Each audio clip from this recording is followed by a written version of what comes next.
머니플로우 인덱스가 고점을 이미 이렇게 찍어 놨어요. 그렇다면 여기에서부터는 확실한 상승이란 얘기 아닙니까? 그죠? 왜? 여기에서부터 1, 2, 3, 4, 5까지 이미 누적이 되었기 때문에, 그러면 확실한 상승이 뒤에 남아있다는 겁니다. 여러분, 머니플로우 인덱스 활용하실 때 이런 식으로 활용을 하셔야 돼요. 안녕하십니까 부자 구독자 형님 누님들, 반갑습니다. 재미있는 꼬리니 교실에 오신 여러분을 환영합니다. 일단 MFI 머니플로우 인덱스입니다. 돈 흐름 지수예요. 돈이 어떻게 흘러가는지, 어디로 어느 방향으로 흐르고 있는지 이런 것들을 우리가 파악해 볼 수 있고요. 보통 이 MFI는 금리의 영향을 많이 받습니다. 그 말인즉슨 유동성의 흐름에 좀 기대어 있는 지표이다, 이렇게 볼 수 있겠고요. 이 돈의 흐름이 원활하지 않아도 상승하는 경우, 돈의 흐름이 좋아도 하락하는 경우가 있습니다. 뭘까요? 머니플로우하고 시세, 그러니까 돈의 흐름하고 시세하고 정확하게 일치하지 않는 이유가 뭘까요? 정답은 당연하게도 차트를 보면서 좀 설명을 드리자면, 모의 차트예요. 모의 투자 차트인데, 여기 보시면 MFI가 어디 있습니까? 여기 있죠. MFI 머니플로우 인덱스입니다. 머니플로우 인덱스를 기준으로 각각 이 두 개의 포인트가 가장 높은 고점을 형성했습니다. 그렇다면 시세도 이 시점에 가장 높았을까요? 쭉 올려보시면 뭐야? 아직 상승분의 반도 안 왔네? 이런 상황에서 왜 이런 현상이 발생될까요? 그 반대의 경우도 마찬가지입니다. 그죠? 이미 여기가 최저점, 여기 보시면 머니플로우 인덱스 상으로 여기가 최저점이에요. 근데 이미 저점은 이전에 나왔어. 그죠? 그 이전 구간도 보시면 머니플로우의 저점. 머니플로우 인덱스란 말 그대로 누적값이기도 하고 또 돈의 흐름이기 때문에, 돈이 들어오고 나서 시세가 더 올라가는 이유는, 여기서부터 머니플로우 인덱스는 어떻게 계산하셔야 되냐면, 그래서 1, 2, 3, 4 이런 식으로 해서 10까지 올라가는 이런 방식의 인덱스가 아니라 1 더하기 2 더하기 3 더하기 4 더하기 5 이런 식으로 가서 인덱스가 10으로 맞춰지는 거예요. 그러니까 사실상 머니플로우 인덱스가 최고점을 찍고 나면 거기에서부터 추가적인 상승이 더 있다, 이렇게 해석을 하셔야 됩니다. 그러니까 머니플로우 인덱스가 단일 지표로만 봤을 땐 진짜 도움이 안 돼요. 그런데 여러분들, 이런 상황들이 있으셨을 거예요. 나는 최저점 매수, 최고점 매도, 즉 최저점에서 롱치고 최고점에서 숏치고, 난 이런 매매 하고 싶지 않아. 진짜 확실한 상승에 확실하게 승부 볼 수 있는 방법은 없을까? 이런 거죠. 제가 드린 말씀에 힌트가 있었습니다. 머니플로우 인덱스가 고점을 이미 이렇게 찍어 놨어요. 그렇다면 여기에서부터는 확실한 상승이란 얘기 아닙니까? 그죠? 왜? 여기에서부터 1, 2, 3, 4, 5까지 이미 누적이 되었기 때문에, 그러면 확실한 상승이 뒤에 남아있다는 겁니다. 여러분, 머니플로우 인덱스 활용하실 때 이런 식으로 활용을 하셔야 돼요. 무슨 얘기냐? 상승할 때 누적값이기 때문에 추가적인 상승을 예견하기에 아주 좋다. 조금 더 디테일하게 말씀드리면, 추가적이고 확실한 상승을 예측하기에 머니플로우 인덱스만큼 좋은 지표가 없다라는 겁니다. 자, 그렇다면 여러분들께서는 지금 알트들 잡기 좀 애매한 경우가 있을 때 제일 먼저 확인하셔야 될 게 뭐겠어요? 바로 머니플로우 인덱스입니다. 머니플로우 인덱스가 이미 고점을 찍고 꺾였더라고 하더라도, 여기가 10이라고 치자고요. 10을 두 번 찍었어. 그럼 10 플러스 10 누적이죠? 그 다음에 뭐예요? 9, 8, 7, 이 누적값이 더해진다는 얘기입니다. 하지만 누적값이 커지고 있지는 않죠. 그러니까 계속 이전의 평균치를 이렇게 더하다 보면 최고점을 찍는 구간이 최고점 이후에 있다는 얘기예요. 왜? 누적값이니까. 자, 그러면 여러분들이 머니플로우 인덱스로 잡아내셔야 될 건 뭐예요? 추가적인 상승이다. 그러면 이제 머니플로우 인덱스를 어떻게 활용해야 되는지는 알겠어요. 그죠? 최고점을 찍고 나서 추가적인 상승이 남아있다는 건 확실한 상승이니까, 여기에서는 이런 경우가 사실 자주 발생하는 건 아니에요. 그런데 이런 경우면은 사실은 내가 활용하기에 따라서 다르지만, 여기에 레버리지를 좀 활용을 한다면 이 단 한 구간만으로도 인생을 바꾸기에는 충분합니다. 어떤 느낌인지 아시겠죠? 하지만 제가 추천드리는 투자는 아니에요. 자, 그러면 일단 여러분 머니플로우 인덱스를 다들 설정을 해주세요. 여기 인디케이터, 이거는 트레이딩 뷰 기반의 차트라면 다 있습니다. 요 모양이 같아요. 요 인디케이터 누르시고 여기에 머니플로우 인덱스, 이걸 풀 스펠링으로 다 치셔도 되지만 보통 MF 이렇게 치면 머니플로우 인덱스 이렇게 나올 거예요. 얘를 딱 클릭하시면 머니플로우 인덱스가 추가됩니다. 저는 이미 하나가 있기 때문에 추가한 건 다시 지울게요. 포인트만 잘 기억하세요. 머니플로우 인덱스는 누적값이다. 이것만 기억하시면 됩니다. 그러면 저점에서 머니플로우 인덱스가 올라가고 있는데 오히려 시세는 하락하는 경우도 있어요. 그럼 이럴 때는 도대체 무슨 일이 있는 겁니까? 이런 질문이 있을 수 있는데 저는 이 질문이 나올 줄 알았거든요. 그래서 내심 그 질문을 기다렸는데 안 나와요.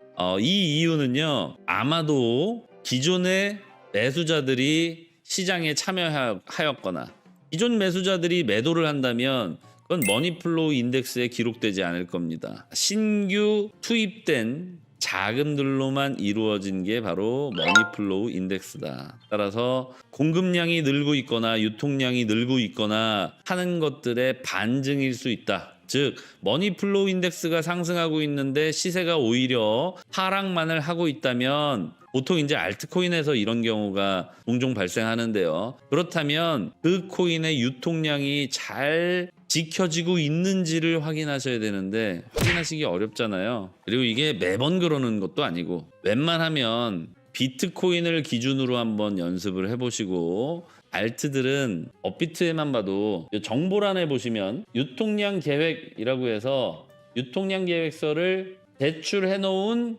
코인 재단이 있습니다. 그 기록을 한번 보시거나 여기에도 안 나온다 라고 하면 이건 좀 복잡한 방법인데 그래도 좀 심화하는 의미에서 좀 들어가 볼게요. 조금 복잡한 방법인데 어떤 코인에 그냥 제가 마구잡이로 하나 선택을 하겠습니다. 이뮤터블 X야. 들어가서 여기 위에 모두 올타임 차트로 전환을 해서 올타임 차트를 기억해 두시고요. 기억하시는 게 어렵다면은 잠깐 이렇게 스크린샷을 찍어 두세요. 이렇게 스크린샷을 딱 찍어 두시고, 스크린샷이 이렇게 따로 이제 준비가 되겠죠? 그건 뭐 저장할 건 아니니까 찍어 두신 상태에서 다시 가격 옆에 보시면, 프라이스 옆에 보시면 시가총액 마켓 캡이라는 버튼이 있습니다. 얘를 눌러서 전환을 시켜보세요. 자, 그럼 명확하게 보입니다.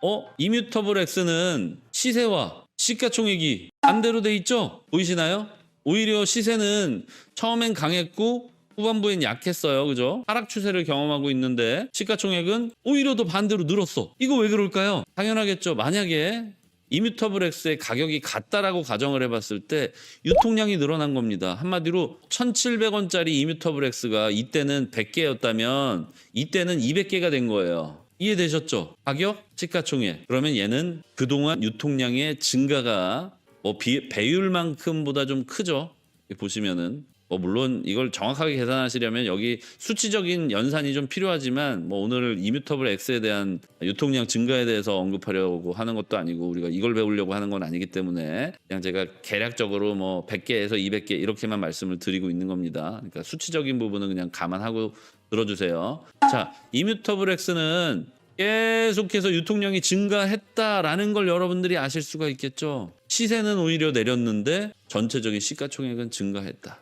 따라서 머니플로우를 활용하실 때 뭔가 엇박이 나는 것은 누적값이기 때문에, 그 누적값이라는 특성이 있기 때문에 그렇고, 그 특성을 잘 활용하시는 첫 번째 방법은 고점을 찍고 나면 추가적인 상승이 존재한다는 거, 이게 포인트고요. 그리고 머니플로우의 특성에서 머니플로우가 상승하는데 상승하지 않거나 하락하는데 오히려 그 하락분보다 더 크거나 아니면은 가격이 상승한다, 이런 경우는 유통량이 오히려 감소하거나 소각하거나 이런 경우가 있을 수 있겠죠. 그러니까 주로 알트에서 두드러지는 현상을 머니플로우를 통해서 해당 코인의 유통량 오픈이 되어 있지 않더라도 여러분들께서는 코인마켓 캡을 통해서 다시 한번 체크해 보실 수 있는 이 정도 응용 능력을 갖추셔야만 내가 오늘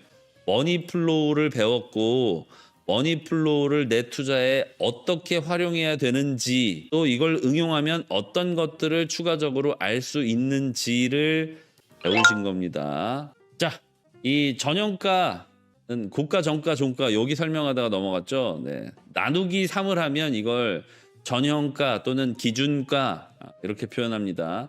이걸 굳이 머니플로우 다 배웠는데 제가 설명하는 이유가 있으니까 그냥 듣기만 하세요. 자금의 흐름은 이 전형가에서 거래량을 곱해서 산출한다.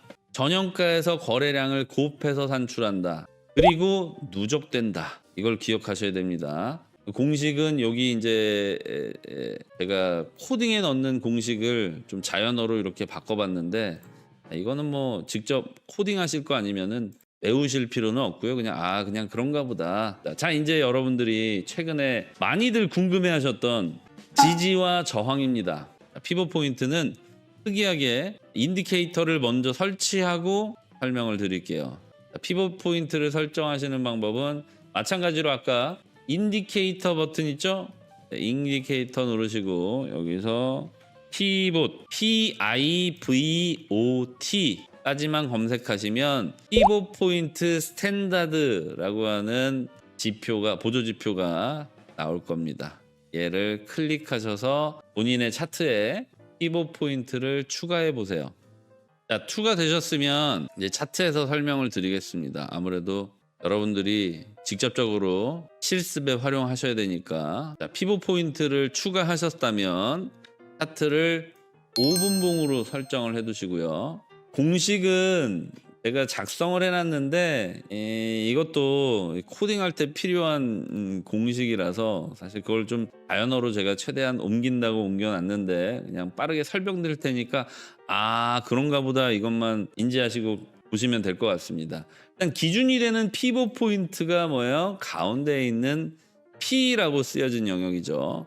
근데 아마 여러분과 저와 색상이 좀 다를 수도 있습니다. 설정하시는 방법은 피벗 포인트에 보시면 설정 메뉴 있죠? 톱니바퀴 모양입니다. 톱니바퀴 모양을 클릭해 보세요. 그리고 나서 여기 가운데 탭 파일로 이동하시면 색상을 설정하실 수 있습니다. 이거는 그냥 본인이 보시기 좋은 색상으로 설정하시면 되는데 저는 기본적으로 가장 기준이 되는 아까 말씀드렸다시피 전형가, 기준가라고 부르는 것 머니플로우 인덱스 공식 보시면서 잠깐 보셨죠? 전형가 공식 얘는 저는 특징적인 색상으로 해놓습니다. 저는 검은색 선을 기준으로 사용하고 있어요. 그리고 레벨을 높여갈수록 색상이 바뀌다가 다시 레벨 4에 이르러서는 검은색. 그러니까 저는 사람들의 광기까지는 이 기술적 분석을 통해서 잡아내지 않는 사람입니다. 무슨 얘기냐면 레벨 5까지 가는 경우는 진짜 극히 드물거든요. 근데 그 극히 드문 경우를 위해서 대부분의 경우를 포기하고 가느냐 아니면은 간헐적으로 너무 출현 빈도가 낮은 것은 좀 무시하고 가자. 한마디로 양극단의 값을 저는 좀 제외하고 가는 편이라서 5레벨 이상부터는 표기하지 않습니다. 각 레벨의 기준은요. 당연히 이제 고가를 계산하는 계산식은 기준가에서 기준가를 2배로 곱합니다. 기준가 곱하기 2를 해서 여기에서 전일 저가를 빼요. 좀 헷갈리실 텐데 그냥 공식이 그렇다는 것만 알아두시고 공식은 뭐 여러분들이 활용하시는 데는 중요한 게 아니니까. 근데 또 이런 공식을 모르시면은 답답함을 느끼시는 분들이 계시는 것 같아서 그 부분은 잠깐 이제 설명을 드렸고 자 어찌됐든 피벗 포인트의 활용 방법은 이겁니다. 피벗 포인트가 이전에 어디 있었나요? 여기 있었죠. 이 시세로 좀 말씀을 드릴게요. 75,700달러의 피벗 포인트가 자리매김을 하고 있었습니다. 그리고 여기 보시면 이 피벗 포인트의 길이 있잖아요. 피벗 포인트의 길이는 5분봉 기준, 10원 기준으로는 1일입니다. 참 보기 쉽죠? 그러니까 이게 어제의 차트고 여기서부터 시작되는 게 오늘의 차트입니다. 어제의 시점과 오늘의 시점을 이어주고 있는 게 바로 피벗 포인트예요. 이건 시세가 이렇게 이동한다고 해서 자연스럽게 이어주는 것 것이 아니에요. 이어주는 것이 아니라 어제 전일가를 기준으로 오늘의 시가, 즉 오늘의 전형가를 정해놓은 겁니다. 미리. 그러니까 쉽게 얘기해서 어제의 기준가, 즉 어제의 피보 포인트보다 오늘의 피보 포인트가 더 높은 곳에서 형성이 됐다면 아직까지 상승장이다 이렇게 판단을 해볼 수가 있겠고, 반대의 경우 만약에 피보 포인트가 아래로 위치하게 된다면 상승 추세가 꺾였다라고 판단해 볼 수가 있는 겁니다. 그 와중에서 어제의 변동성, 즉 이 변동성이라고 하는 거는 피보 포인트에서 첫 번째 레벨까지 주어진 이 박스를 얘기합니다. 전일 시가, 전일 고가를 하나의 박스로 묶는 거예요. 5분봉을 기준으로요. 자, 그러면 오늘 기준점이 어디 있어요? 이렇게 있죠. 오늘 기준점은 76,431달러에서 77,250달러가 오늘의 기준가입니다. 그러면 이 피보 포인트를 활용한 매수 매도는 어떤 식으로 이루어지면 되냐? 피보 포인트를 넘기는 상승, 과거로 치면 쭉쭉 과거로 돌아가 볼게요. 이런 구간 있죠. 피보 포인트를 상방 돌파하면서 상승하는 그 포인트가 돌파 매수 포인트입니다. 반대의 경우 피보 포인트를 잘 지켜내다가 피보 포인트를 하회하는 하락이 나왔을 때가 돌파 매도라는 없죠.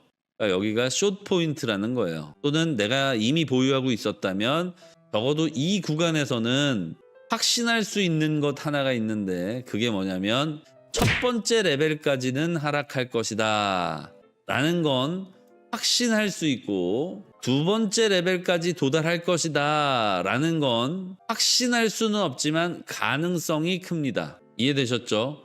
두 번째 레벨에서 다음번 기준가까지가 갭이 크잖아요.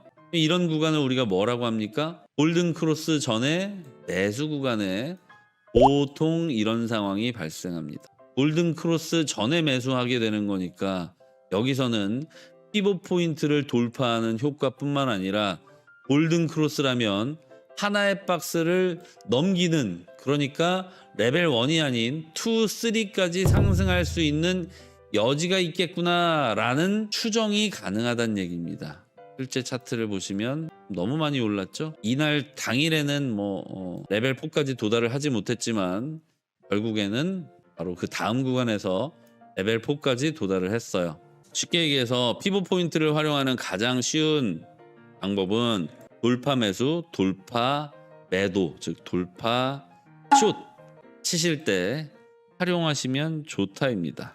그리고 현재의 이 시세가 아직 피보 포인트 위에 존재한다면 그래도 아직 이 시장이 강세를 나타내고 있구나 라고 판단하실 수 있으며, 그 반대의 경우에는 시장이 좀 약세로 전환이 되네 라는 생각을 하실 수가 있습니다. 마찬가지로 급등장에서는 피보 포인트를 채 터치하지 않고 다음 구간으로 연결되는 경우가 존재하고요. 이 확산은 언제까지나 지속이 되는 게 아니라, 여기 보시면 피보 포인트의 간격이 달라요. 조금 눈에 도드라지게 보이지 않습니까? 그죠? 여기가 레벨 4고 여기가 기준점인데 다음번 보니까 여기가 0이고 여기가 레벨 4야. 왜 이렇게 간격이 좁아졌지? 네, 이건 변동성이 그만큼 낮아졌음을 의미합니다. 그러니까 여러분, 상승과 하락은 계속해서 변동성이 커졌다가 작아졌다가, 우리 MACD랑 같이 보시면 이게 좀 명확하게 보이는데, 이 상승을 할 때든 하락을 할 때든 시세의 변동률은 커졌다가 작아졌다가 커졌다가 작아졌다를 반복합니다. 조금 더 이제 용어적으로 접근하면 수렴과 확산을 반복한다. 확산은 커져가는 거고 변동성이, 이 수렴은 변동성이 줄어드는 걸 의미하죠. 확산됐을 때는 좀 변동성이 커졌다가 수렴 구간으로 접어들면 변동성이 작아요.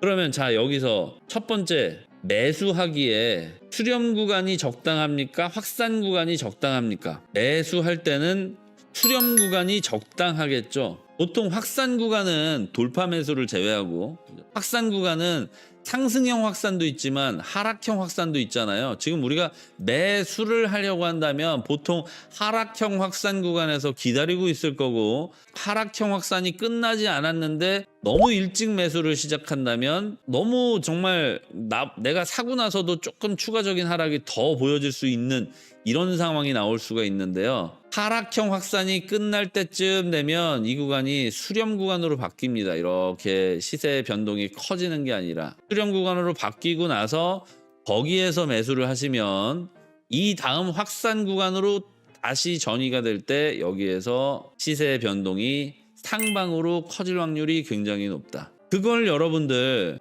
여태까지는 볼린저 밴드나 뭐 MACD나 기타 등등 그냥 쩔코 동생이 여기 수렴 구간이잖아요, 확산 구간이잖아요, 이렇게 드리는 말씀을 듣고 인지하셨다면 이제는 피봇 포인트를 활용해서 피봇 포인트의 유격이 좁아져 있으면 여기가 수렴 구간이구나, 그리고 어제의 피봇 포인트보다 오늘의 피봇 포인트가 높아서 아직 시세가 오늘의 피봇 포인트보다 위에 있는 경우에는 아직도 강세장임을 의미하는구나. 그런데 이 피봇 포인트가 이제 확산 구간으로 접어들면 그때는 시세 변동성이 커지면서 다시 한번 상승을 하겠구나는 사실 이평선이나 기타 등등 참고해야 될 것들이 있지만 여러분들이 활용하실 때는 그런 방식으로 활용하시면 된다는 얘기입니다. 이 구간에서 가장 정점을 찍었던 구간이 바로 여기예요. 그죠?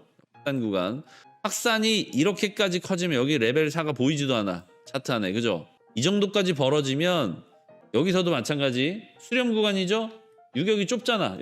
여기 이렇게까지 좁아진 상황에서는 시세 변동성이 앞으로 커질 거고, 이 시세 변동이 커진 뒤에는 오히려 변동성이 줄어들 거다. 자, 이 하나의 사이클에서 저점이 지속적으로 높아져 가고 있다면 우리는 그걸 상승장이라고 부르고, 피봇 포인트를 기준으로 한다면 오늘 현재 시가가 피봇 포인트 위에 위치하고 있다면 오늘은 강세장이구나 라고 생각을 하시면 됩니다. 자, 그러면 이제 이 정도 배우셨으면 피봇 포인트가 뭐고 대충 어떻게 활용하는가 정도는 알게 되셨을 거예요. 근데 이제 차트상 아무리 봐도 피봇 포인트를 넘기는, 그러니까 피봇 포인트에서 박스를 넘기는 게 어디까지 올라가게 될 줄은 모르겠잖아. 그죠? 자, 여러분은 기준은 일단 피봇 포인트를 기준으로만 말씀을 드리면 당일의 변동성은 대개의 경우 레벨 1 이내에서 형성이 됩니다. 그러니까 쉽게 얘기해서 이렇게 피봇 포인트 전체가 줄어들었는데 여기 레벨 4까지 하면은 바운더리가 이렇게 넓어지니까, 스펙트럼이 넓어지니까 수렴 구간이라고 하더라도 이렇게는 왔다 갔다 할 수 있는 거 아닙니까? 피봇 포인트를 기준으로 하면 이렇게 반문을 하실 수가 있는데 이게 아니란 얘기죠. 그럴 가능성이 전혀 없다라는 것보다는 이렇게 해석하시면 될 것 같아요. 일반적인 경우 당일의 시세는 피봇 포인트를 기준으로 레벨 1 이내에서 마무리가 됩니다. 그러니까 이거 이제 좀 쉽게 활용하시려면 이렇게 생각하시면 돼요. 레벨 1까지는 상승장에서 레벨 1까지는 확실한 상승이고, 레벨 2 이상은 무언가 호재가 있든 아니면 뉴스에서 뭐가 나왔든 이런 식의 추가적인 상승이 가능한 상황이어야 하는데, 보통은 진짜 방금 말씀드린 대로 호재가 있거나 아니면 예수금이 외부로부터 내부로 들어오고 있는 상황. 예수금 어떻게 봐요? 물론 예수금 차트를 따로 보셔도 되지만 오늘 배운 거 있잖아. MFI 끝났어. 자, 여러분 MFI를 배워서, 머니플로우 인덱스를 배워서 추가적인, 그러니까 확실하지만 추가적인 상승, 추가적인 확실한 상승에 대해서 오늘 배우셨죠. 자, 그런데 여기까지만 말씀드려도 감 잡으신 분들 계실 텐데, 방금 우리가 피봇 포인트를 배우면서 그러면 돈이 들어오는지 안 들어오는지는 우리가 어떻게 합니까? 라는 의문을 가졌을 때 나온 게 뭡니까? 돈의 흐름이잖아요. 쉽게 얘기해서 추가적으로 상승할 수 있는지 없는지를 알려주는 게 바로 머니플로우입니다. 그러니까 머니플로우하고 피봇 포인트하고 서로 뗄래야 뗄 수 없는 관계성이 있죠. 이런 유기적인 연결관계가 있는 거야. 얘만 봐서는 뭔가 이게 부족한 것 같은데 그걸 얘가 갖고 있어. 근데 또 얘만 봐서는 이 부분 한 부분이 부족한 것 같은데 그걸 얘가 갖고 있어. 그러니까 여러분 피보 포인트하고 머니플로우하고는 궁합이 정말 잘 맞는 약간 보쌈과 새우젓 같은 느낌. 아무튼 여러분 정리하겠습니다. 첫 번째 머니플로우 특징 누적값이라는 거. 자금의 흐름이 머니플로우와 또 시세와 뭔가 갭이 좀 발생했을 땐 이때는 유통량이 변화되었음을 여러분들이 직접 감지해내실 수 있다는 거. 그걸 확인하려면 코인마켓캡에서 모두 버튼을 누르시고 가격과 시총을 이렇게 번갈아 가면서 이렇게 봐도 얘는 좀 명확히 보이니까 좀 시각적으로 되게 도드라지기는 하는데 좀 쉽게 사용하실 수 있는 방법은 이렇게 스크린샷을 하나 찍어 두시고 나서 거의 대부분은 이렇게까지 차이 나는 경우는 잘 없어요. 이뮤터블 X가 좀 너무 급격히 유통량이 늘어난 코인 중에 하나인 것 같고 대부분은 여기서 큰 차이는 없는데 약간의 그런 차이가 있을 거예요. 이런 식으로. 그러면은 유통량이 변화했다는 걸 여러분들은 머니플로우를 통한 분석을 하면서도 찾아내실 수 있다는 거. 그리고 머니플로우와 가장 궁합적으로 참고하기에 좋은 보조지표인 피보 포인트에 대해서 확인을 해봤습니다. 피보 포인트의 특징은 뭐라고요? 돌파 매수 또는 돌파 매도. 근데 돌파 매도라는 건 없으니까 없진 않지만 내가 이미 보유하고 있는 상태에서 뭐 그렇다면 여기서 매도를 할 수는 있는 거고 보통 이제 돌파 매도라기보다는 숏 포인트를 잡는데 확실한 숏이죠. 레벨 1까지. 레벨 1까지는 확실한 상승이라는 거. 돌파 매수도를 할 때 참고한다. 그리고 마지노선은 레벨 1 수준까지만 보셔야 되는데 특별한 경우라면 추가적인 상승 또는 추가적인 하락, 즉 레벨 2, 3까지 또는 간혹 레벨 4까지도 상승하는 경우가 있는데 그런 경우에는 보통 추가적인 상승이 있을 때는 호재가 있거나 유통량이 오히려 감소하거나 뭐 소각이겠죠. 네. 아니면은 외부로부터 돈이 들어오는 상황을 의미하는데 그 외부로부터 돈이 들어오는지를 확인하는 거는 머니플로우가 좋다. 일단 오늘 여러분께서는 머니플로우 인덱스와 피보 포인트 각각을 어떻게 활용하시면 되는지 배우셨고 또 이 둘을 왜 오늘 함께 배웠는지를 알게 되셨습니다. 배고프니까 여기서 진짜 인사드릴게요. 남은 주말 잘 보내세요. 감사합니다.